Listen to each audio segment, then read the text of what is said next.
maak we faxa cajaxe fu daayira nene andona ye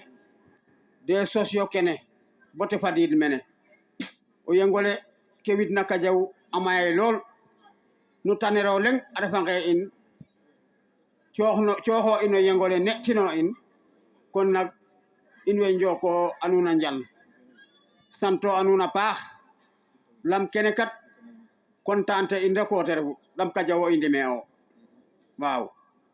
in wene tout Kajaw o i ndime o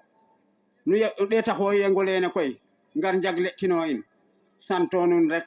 yala sam roog oxe andoona yee o te fi'a a katanala o yengole nuun olene bo yengol lu andoona yee Sëñ Tuuba sosani rek o yengole nuun a moƴte lam kene kat i njegayo te kontante na andoona yee wax deg yala mbegte un yala sam roog oxe andoona yee o te aara a aaran in fop ma yaqa fadeerna lam wax deg yala kene ka i ɗaayo te bo te kawe njort in sax waaw wax deg yala i santayo nuun a paax goor we fo rew we